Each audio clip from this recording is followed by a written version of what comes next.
So good evening and welcome to the first of the 2014 Darwin College lectures that take place every Friday evening of the Lent term. And my welcome is not just to all of you here in the Lady Mitchell Hall, but to everyone in the overflow hall on the video link, and also to the many, many thousands of people around the world who watch these lectures later on online, where they're freely available.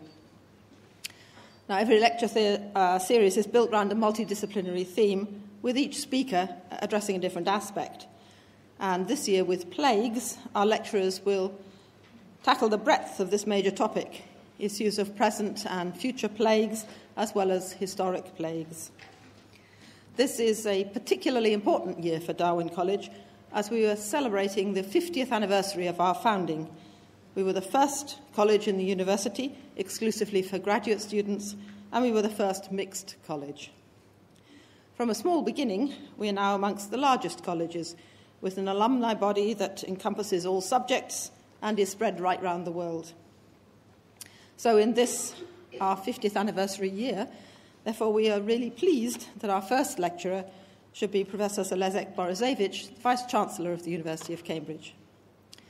Now, before becoming Vice-Chancellor in 2010, Boris was Chief Executive of the UK Medical Research Council, while in his academic career he's worked at Cardiff, Cambridge and Imperial College.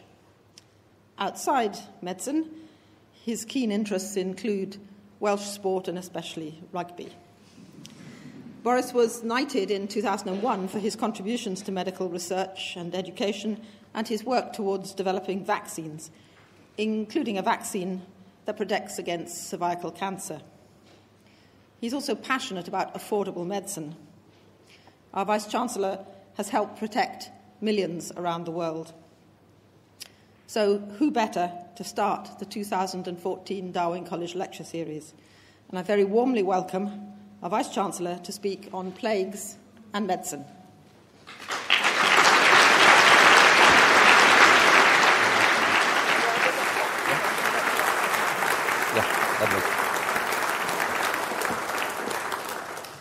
Well, ladies and gentlemen, I'm usually used to, whenever I have to speak to half-empty lecture theatres, and I'm deeply flattered and have to thank the organisers for this opportunity to address this topic. I'm going to take you on a personal reflection, which is a great way of saying, please don't blame me if I get some of the facts wrong. It's a reflection that covers many of the aspects of a field which is changing by the day. And it's one which will affect all of us in the ramifications far more than just those who might have, like myself, an interest in the science that underpins and the biology that underpins the development of infections and how we protect against them. In fact, probably the topic has got a lot more to do with society than with medicine. And that's the thought I'm going to leave you with at the end, because the questions are far more global to every single member of society than just a few of us who really are fascinated by the pathogens or by the responses to them. So it's a long journey, and I do hope that I can do it within the stipulated time, because I'm going to take you back to 1347 and the plague that hit Europe. Now, I'm not going to tell you about all of the historical details of the plague. You're going to get that from Mary Dobson next week, and she'll be able to do it far more justice than I can. But the importance of the plague in Europe was that here was the first really well-documented, huge population pandemic.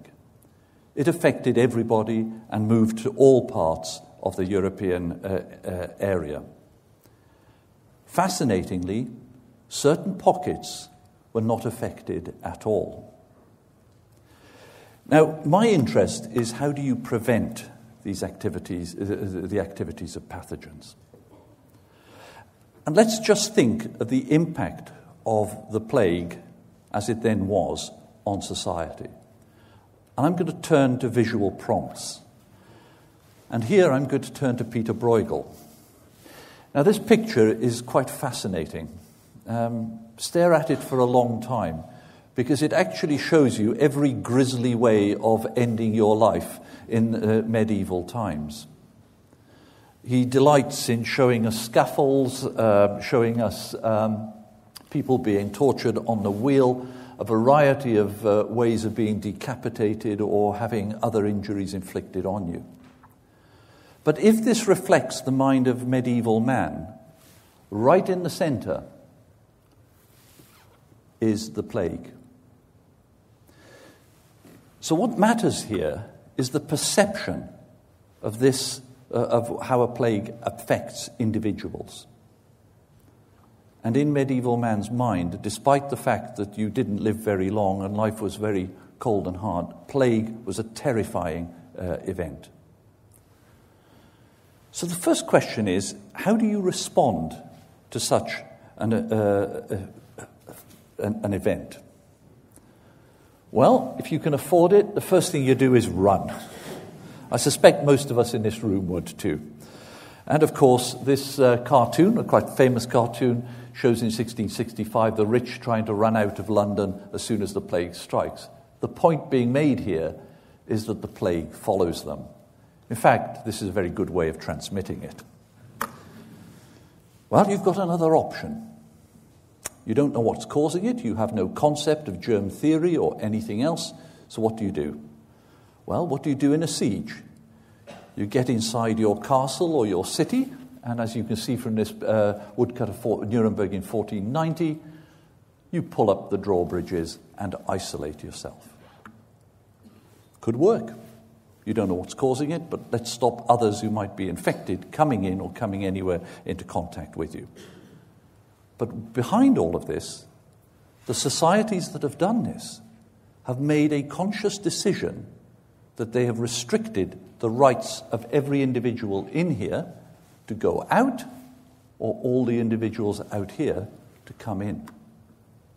In other words, the response is a societal response which has ramifications for the rights of the individual. What else can you do? Blame someone, blame anyone. Come on, we do it all the time. Religion. Remember the medieval concept that at the end of the day, this was a visitation from God to an ungodly, sinful community. The dominant church plays up to it. Why not? So what do? Well, you beat yourself. Develop the flagellant movement. Go round, chastise yourselves, make yourselves feel, prostrate yourselves before God. Surely he'll make this go away. He didn't. Or you go for sectarian violence. Blame somebody else. Blame the outliers in a particular population. It so happened, these happened to be the Jews. It also happened that they held most of your debts, so you killed two birds with one stone, so to speak. And needless to say, among this particular bonfire, you are actually burning your debts at the same time. Not a very savory way for humanity to behave, but one which uses the plague as an excuse for its implications. What other measures can you take forward? Well, what's causing this plague, this mysterious event that's happening? You've no idea about germs. Oh, things smell a bit. Dead bodies tend to smell. So miasmas might be important. Now, who are the first people to protect themselves in any outbreak? The doctors. And needless to say, personal protection comes into it, and here you get the classical idea of breathing in fresh air through a herb-filled beak that the physicians used, particularly in the 17th century. Maybe some things haven't changed at all. Who gowns up, first of all, when they see a case of infectious diseases? People try to protect themselves with crosses, and of course these were the crosses on doors as individuals were quarantined in the outbreaks. But public protection was also introduced. And again, this began to control society. The orders of the 1665 plague restricted, for example, the opening of theatres or of any public places in order to try to prevent spread of plague. So society is again taking action based within the constructs of what you believe the causation to be. Well, you can isolate cases. And the development of pest houses followed a particularly interesting observation in Milan, which first introduced them. I'll come back to that. But these are still found on the edges of villages in Britain where these photographs are taken from a variety of sites. They don't exist for this function, but that's what those houses were originally for. And if you can't do anything for the living, then you make sure you take care of the dead. And here are the pits that actually where people were thrown into, lime usually added, and carted to their final destination on these receptacles. Fascinatingly, it's from these pits and from the DNA extracted from the teeth that we've been able to show that, in fact, the Black Death was due to Yersinia pestis, the pathogen that causes bubonic plague. So public health measures have been introduced every single time, even if we don't have a biomedical construct of the disease. But all of these failed. And we do have to think of the consequences of the Black Death, because here an epidemic and a plague impacts on society. Firstly, demographic change in Europe. Mortality rates in cities that measured it, Florence and Venice, reaching areas of about over 50% of the population died. Milan, hardly anyone. To this day, I don't think we have an answer, but the reason pest houses became very popular because Milan introduced this kind of methodology. People did talk, they did communicate, and try to look at what was going on in other centres. The total estimate of death is large, and again, I'll leave that for Mary to cover. But this sort of mortality changed our rural populations, built up city populations, and really heralded the end of the feudal system. So, again, a plague hugely impacting in the way society was organized. And lastly, in terms of beliefs. If you have a belief that this was all due to sins, and actually the church said, yeah, it was, so, do things which will change, all of a sudden, why should I believe all of that stuff?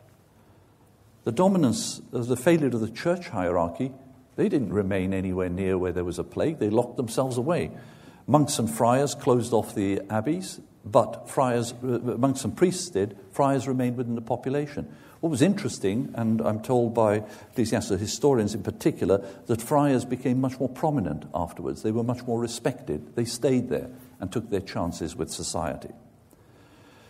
And although the church recovered to an extent, and we see this in certain orders thereafter, Ziegler holds that its social position never achieved the same level of respect, and he extrapolates the Black Death as being the underlying framework that helped the Reformation take effect in due course. And if you believe that can't happen today, then this is the impact of HIV and AIDS in South Africa. Infectious agents and plagues still have the capacity to change populations. In the blue bars are what the population of South Africa would look like in 2020. The green bars show you what the population profile will actually look like. The difference between the two is the impact of HIV in a country like South Africa. So these agents and plagues have a huge capacity to change the nature of society and, in fact, the demography of society and, therefore, the way society works. So I'm going to turn to another disorder for very brief reasons, because I now want to explore the way in which society actually interfaces with these events as they take place. Now, smallpox is a DNA virus. It's a disease which certainly had variable mortality in the 18th century. There were epidemics, which are well documented, as well as a baseline low-level infection of smallpox. And we wonder now whether in reality this was variola major and a minor variant called variola alastrim minor, which has a mortality of only around 1%. We know that in 1974, even with modern medicine, variola major in India was causing a mortality of around 26%. And that's the best data that we have where we could really get such information. Transmission requires close contact. And it's mostly face-to-face spread, with an attack rate, a secondary attack rate, that is the number of people who will be affected if they're unvaccinated from a single point case coming into a close household, is about 58%. So quite infectious, but not as infectious as other areas. Spread by fomites, that is clothing and other material, did occur, but it wasn't the major means of transmission. And there was an asymptomatic incubation period for part of which the individuals are infectious.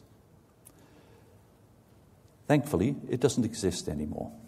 And it doesn't exist largely due to the actions of this man, Jenner. Again, I'm not going to go into the famous story about Phipps and elsewhere as to how he developed the smallpox vaccine, completely unethical in terms of the experiment that he actually undertook, but hugely successful in its outcome. But what I want to focus on is, as this preventative measure was developed, what was the reaction of society to that preventative measure? And here I'll turn to cartoons, because at the start of the 19th century, cartoons became a very popular way of expressing sentiment. And here we have the classical Gilray Cartoon of 1808, which shows that cows and other ailments can come out of the arms of those who are vaccinated. We might laugh at it because we have a different concept. How do you think, if you take a bit of cow, stick it in somebody's arm, wrap the arm up, and actually say, that's okay? Is it so far-fetched? 4 years later, a further cartoon by Cruikshank was published.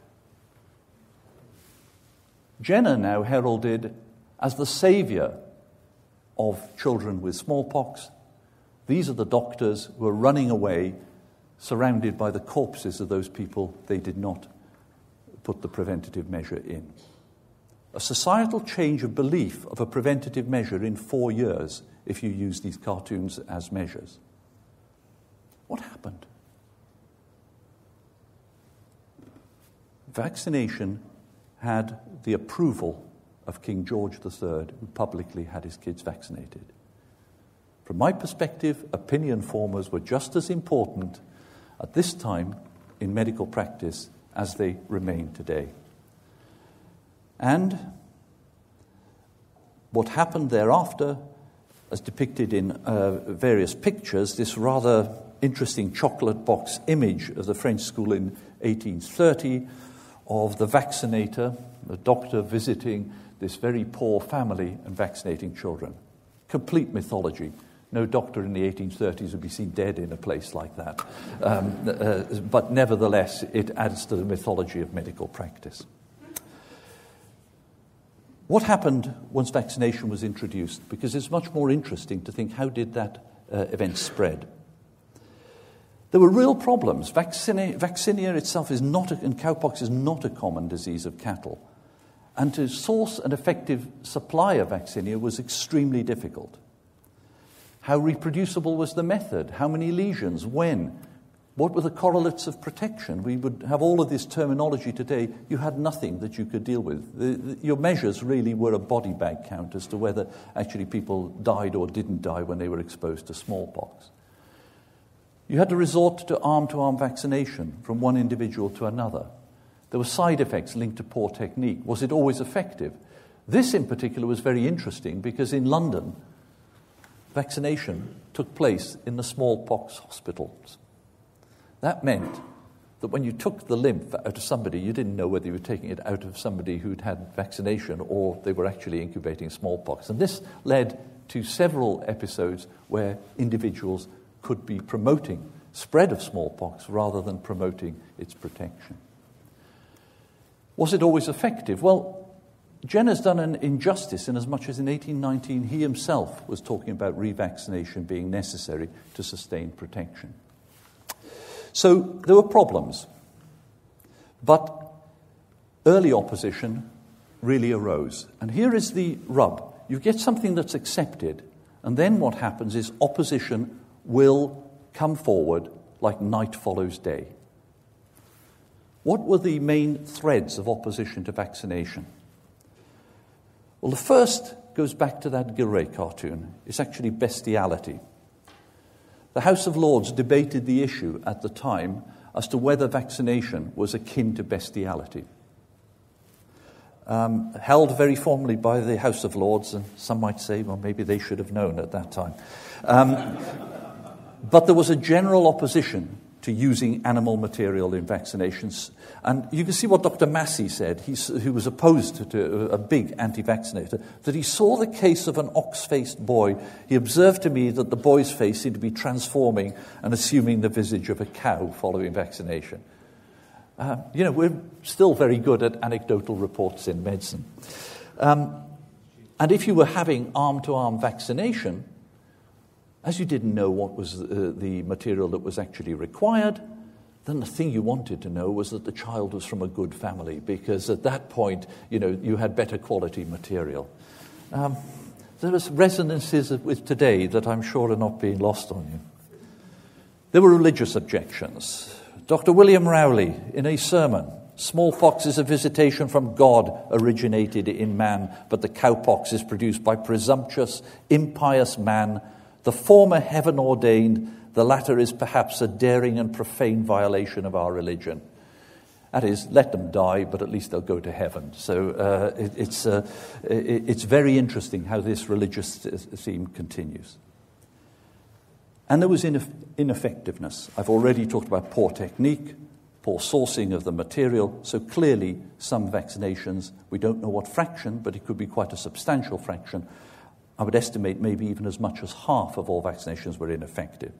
And side effects occurred, but there was no collection of data whatsoever. So we then began a move which the medical profession and society in general would like to happen. The medical profession was starting to make a lot of money out of vaccination. So what you want to do now? Well, you maximize your market, don't you? Now you compel people to have vaccination. In 1820 and in 1840, this movement started on the continent of Europe.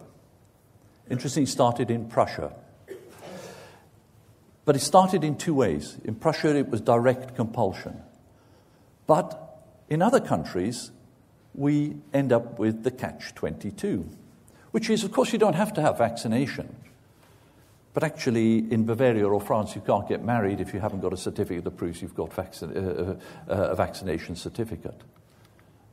And that catch-22 has resonances in today's United States, where you don't have to have your child vaccinated, but if they're not vaccinated, they can't go to school and will catch you on the basis you're not educating your child.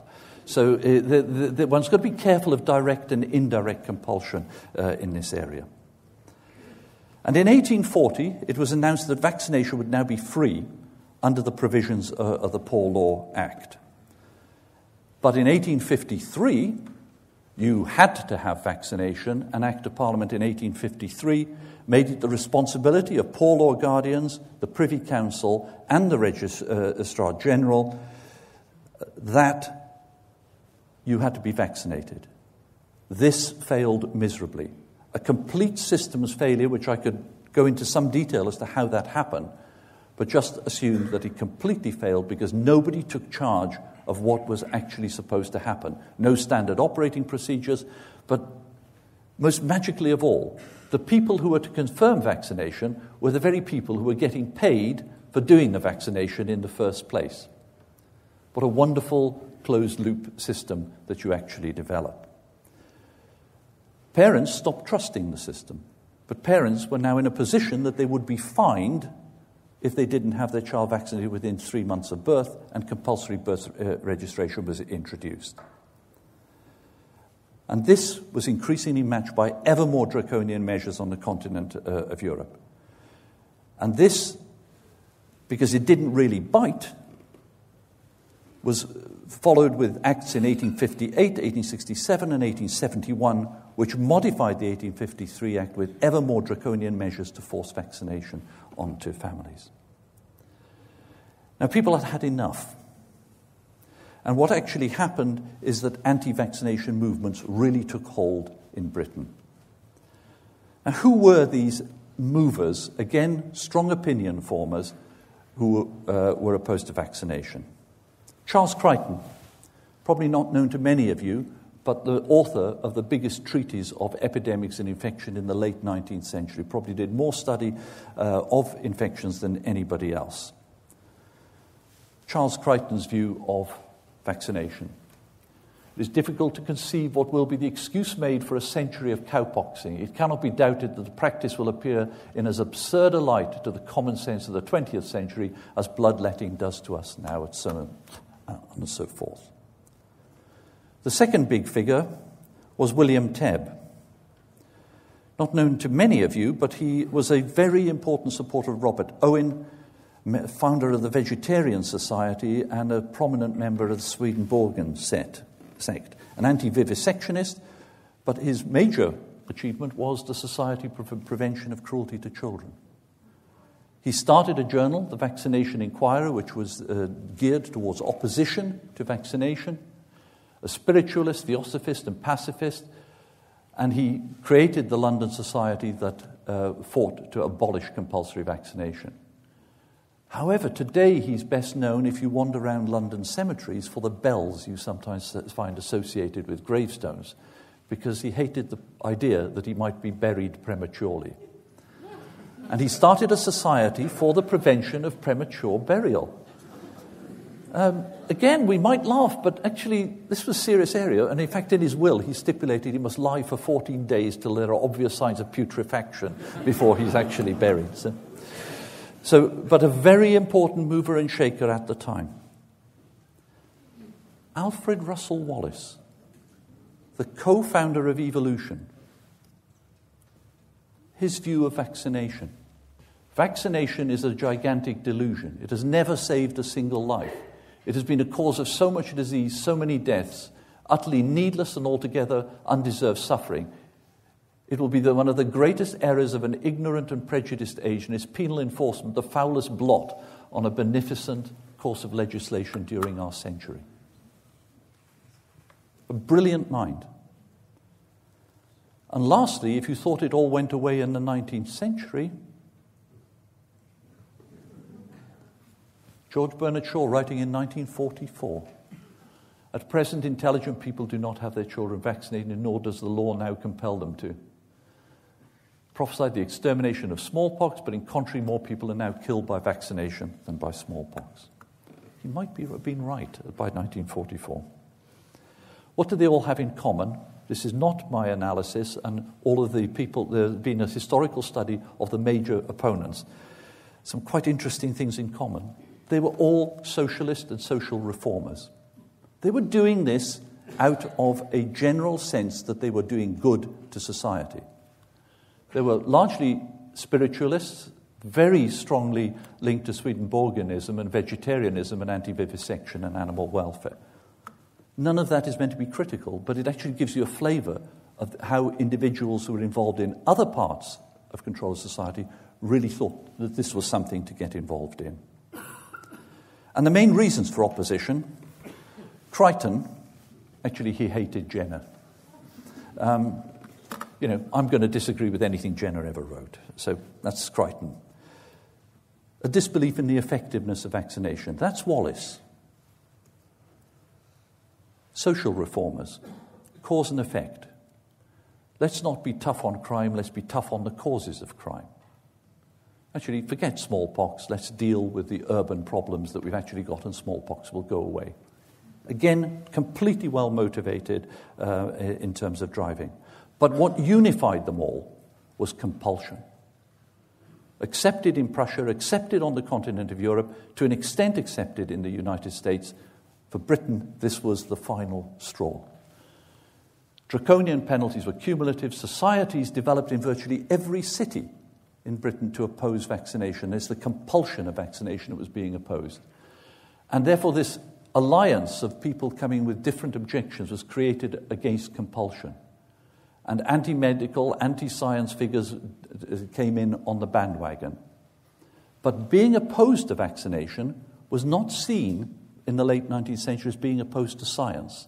In fact, you might argue you're a more rigorous scientist if you actually try to explore whether it was effective or not. Why? Well, it was a commission, a royal commission of 1888 to 1896, study for 7 years, published finally in the British Medical Journal in 1896.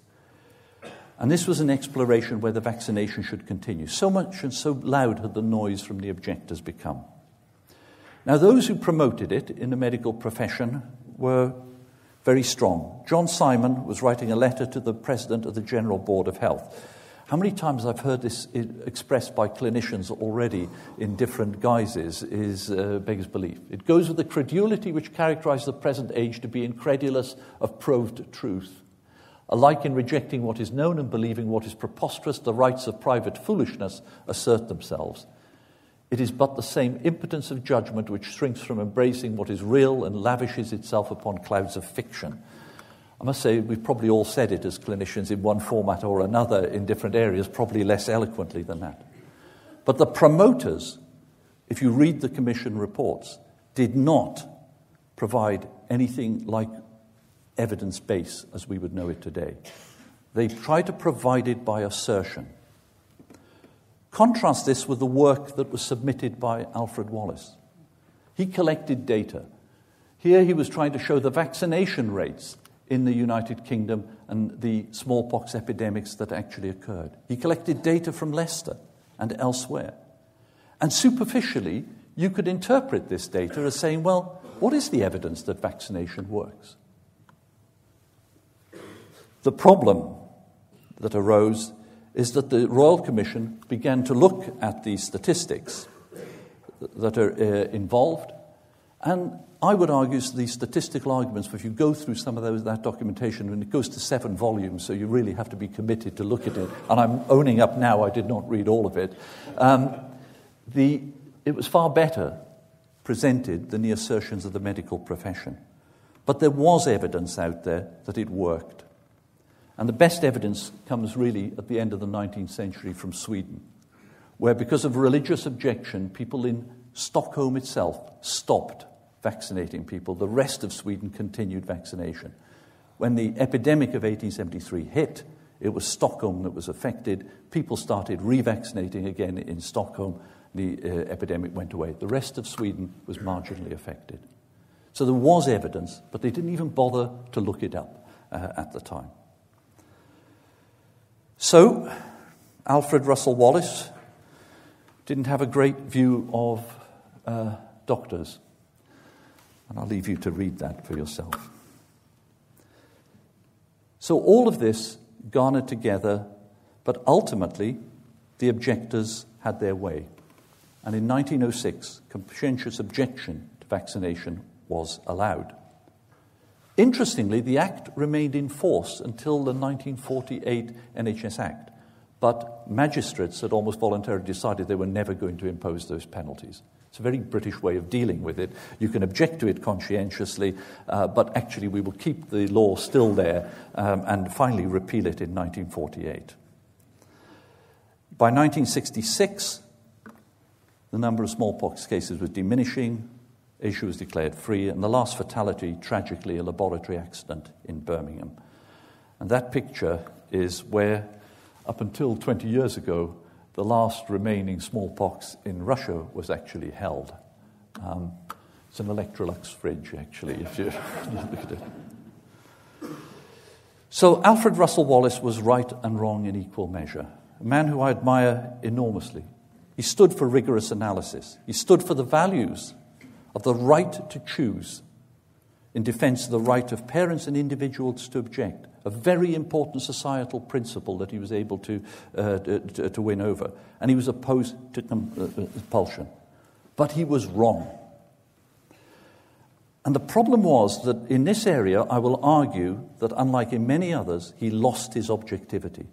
The only solution he saw was the abolition of vaccination. The truth is, if you analyze the data and reanalyze it, it could equally well be explained that vaccination was only about 30 to 40% effective, which is easily credible, bearing in mind how it was actually delivered. And once we improved that, then it worked. He went, I think, to his grave believing that he was right. And he wrote in his own biography that I feel sure that the time is not far distant when this will be held to be one of my most truly scientific of my works. He thought this was more important than the theory of evolution. Trouble was, he was wrong. It wasn't his best work, and after all, vaccination worked. So what have we learned?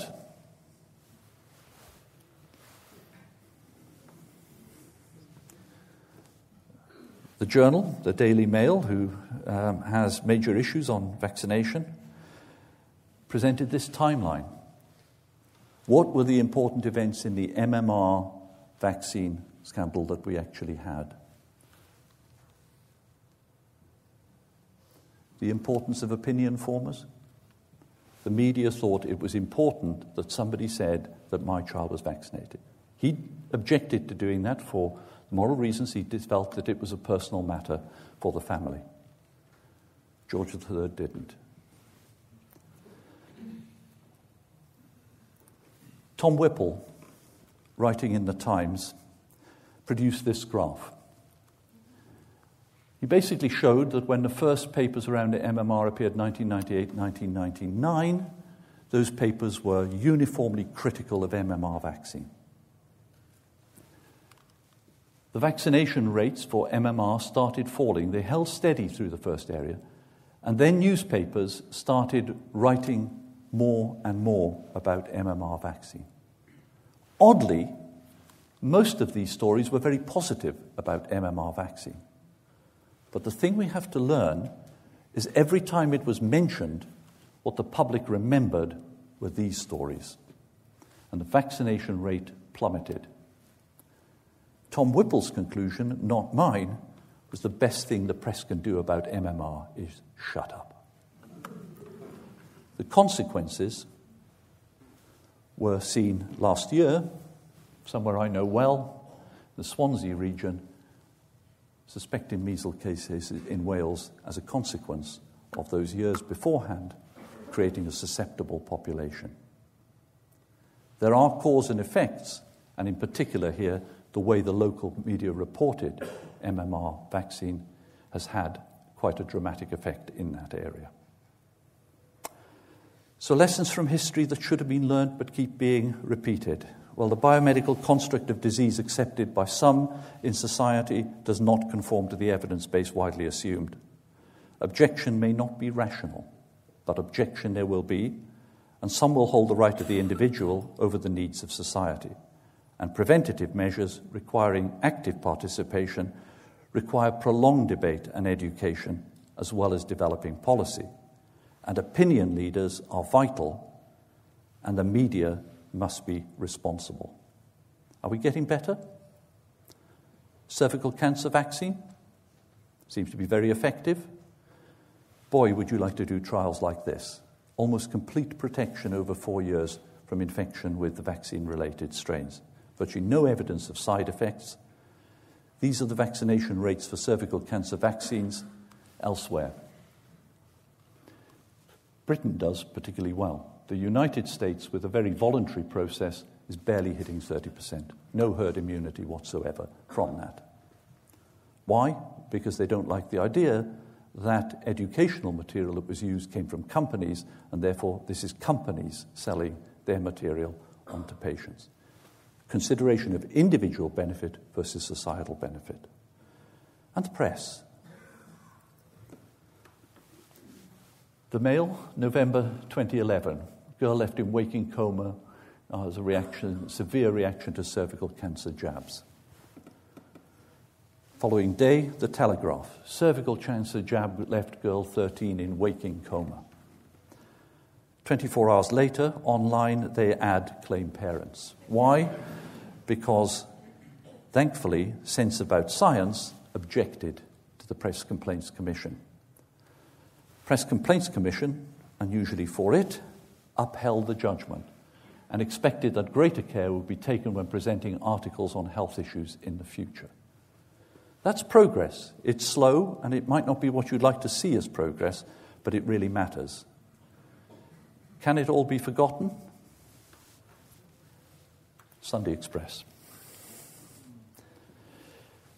When we consider epidemics, and this is a personal reflection, several events change your own perception.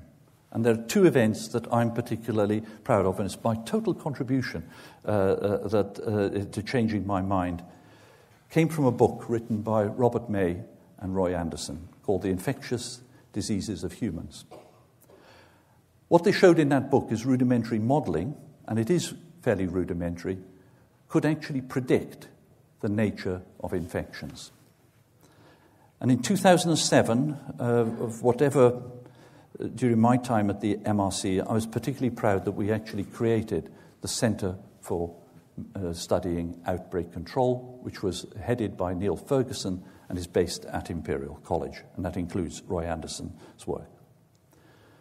Now, I'm no mathematician, and you're going to hear much more sophisticated stuff about modelers from those who really understand the field. But suffice it to say, the models work on the basis of a point infection occurring in a population which is either susceptible or infected or has recovered. That's the only simple outcome when you introduce an infection. Now, what was important about these models for a biologist is they showed that two parameters were of major importance. And I would go so far as to say that as biologists, we didn't think collecting data, and this is difficult data to collect on these infections, was actually worthwhile. This is where modelling changes the way in which you might approach trying to understand biology. The first of these is R0, which is called the basic reproduction number. That's the number of secondary cases generated by a single primary case coming into a susceptible population. Saw that number of 58%. That would be the R0 for varicella. And that tells you what the intensity of an outbreak is likely to be. Secondly, R0 and TG, the generation time, that's the average time for secondary cases to be infected by the primary case, how long the incubation periods things are, will tell you how much time you've got available to intervene on a population-wide basis. Now, that simple model requires a variety of modifications, and again, you will hear an awful lot of these. And you may say, what is the evidence that this actually works? Well, I'm going to take you back to the foot and mouth outbreak of 2001. And Keeling and Bob May made predictions, retrospective predictions, of where you would have expected the foot and mouth outbreak to be, based on movement of animals, farms, and intensity of those susceptible to foot and mouth. I'm just going to show you this picture, where cases actually happened and where they were predicted to happen. This does seem to work. And as the models have become more and more sophisticated, particularly work by Neil Ferguson, allows us to look at factors that can be used to control the flu outbreak. And this is taken from his paper in Nature in 2005. And there are two short video clips on this that I'd like to take you through. They're taking you over a period of 60 days of a point outbreak, 10 cases occurring in a rural area in Thailand and the peninsula leading to Malay, Laos, and the surrounding countries. This grey map is the population map, which is weighted for population movements that are known to happen in that country. In other words, the network through which an infection has to spread. If I run that movie on, what you'll see in red is the little outbreak occurring.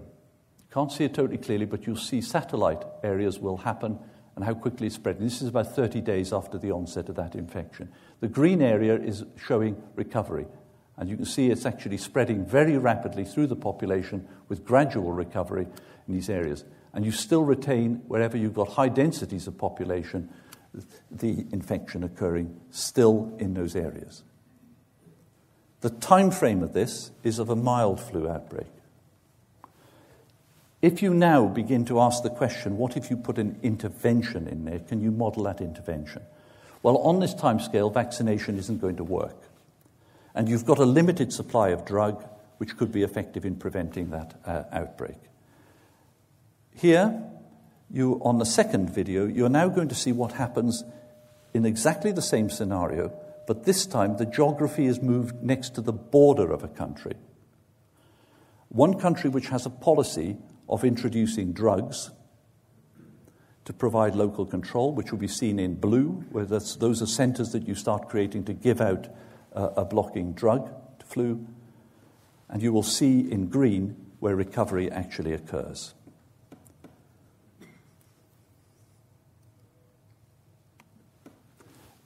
Here is the outbreak, and you can see you're starting to exercise control of that outbreak. But what happens now is it crosses the border. You're now getting sporadic outbreaks elsewhere, and you're increasing the amount of drug that you're covering, but look what's happening on your borders and on your fringes. And now it reinvades back as you run out of drug supply in order to exercise that control. The points that Neil Ferguson made on that slide is to prevent a regional and global pandemic, you must be able to detect the first 40 cases, and your response has to be international from day one in order to exercise control, or you have got an international pandemic on your hands. And that is with parameters set very low for transmissibility. The game of controlling plagues has moved now from one society to multiple societies to get agreement across that multiple societies. And two scenarios are changing our positioning even further. The issue of terrorism and the fact that most plagues in the future are chronic diseases. Again, Riley and Ferguson began to use smallpox as a reintroduced agent. But now we're going to do, at least in silico, what somebody with malign intent might do in terms of the biology. The parameters and assumptions show you that this is the profile of infection that you are likely to get. This is the infectious period, and these are the various ways in which you will consider the subsets of individuals who actually will get infection. It is considered in the United Kingdom with a pointer outbreak in central London. And the idea here is that we have data which shows how population movement occurs at 5-kilometre radius throughout the whole of the United Kingdom. So we can create the network in a lot of detail. This is what happens if you use normal parameters for smallpox. Actually, you can control it pretty much within London. That means you've got at 75 days, you could have easily vaccinated the whole country, even making new batches of vaccine. So standard control measures would work. This is accelerated if you change 2 genes in the virus to make it spread faster.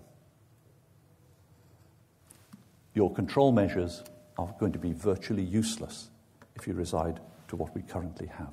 In other words, we've got to develop new measures, map it, detect it, and treat it on a population-wide basis quickly if you're going to prevent catastrophe.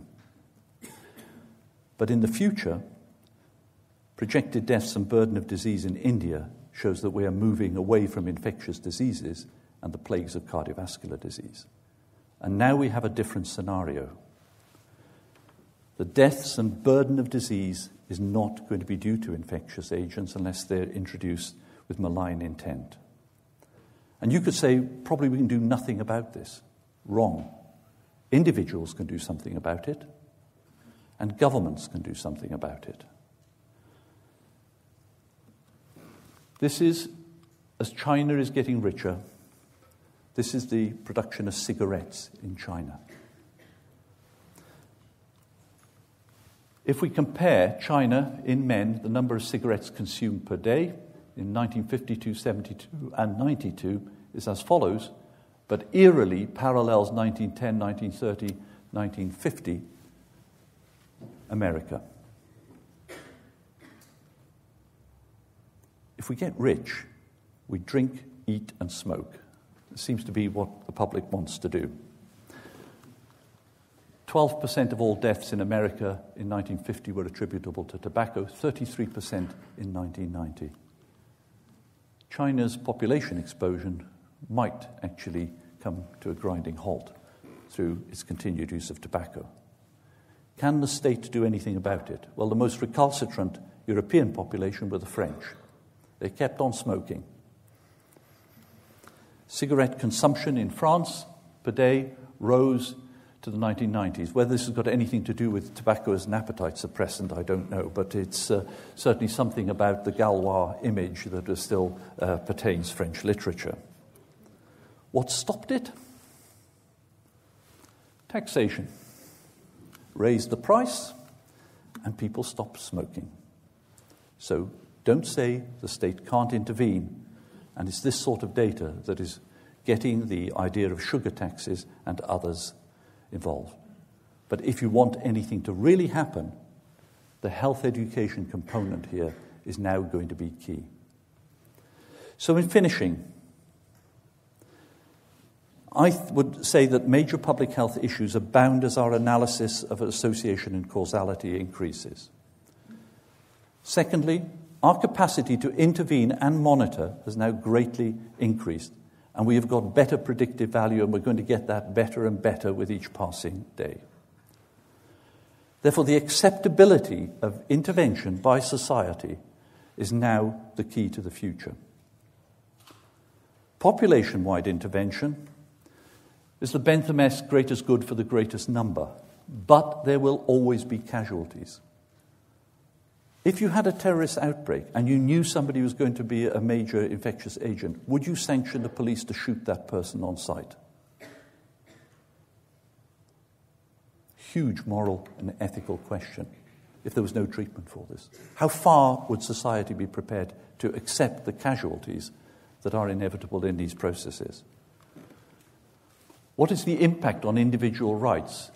We go back to that age-old question of the rights of society versus the rights of the individual. And crisis intervention might make this acceptable, but how to judge and who decides? Do we say obese people should not have access to the same health care? Really issues of huge social importance, and the right to dissent that actually Wallace fought so hard for. But interventions requiring individual action require the question that I posed right from the outset. What is the nature of the belief of the individual in the value of that intervention? And don't think that their reasoning is going to be rational in all of these aspects. Acceptability of intervention. Most are going to require a short-term change. And actually many will be considered by the individual as unpleasant or removing a pleasure. I don't know how many of you used to smoke here, but you did so with a reason. I smoked for a period of time. It was pleasurable. I've given it up now, but at the same time, it was something that I've had to consciously give up. You've got to have a degree of willpower, and that willpower over a prolonged period is quite hard to achieve for any particular individual. What's it mean for the university? Well, simply, the bottom line is that understanding how society accepts an intervention is far more complex, as far as I'm concerned, than the biotechnical aspects of developing the intervention. Or to put it more prosaically, for those of you in particular schools in the university, my view is sociology, mathematics, and policy are as important as biology to successful prevention. Thank you.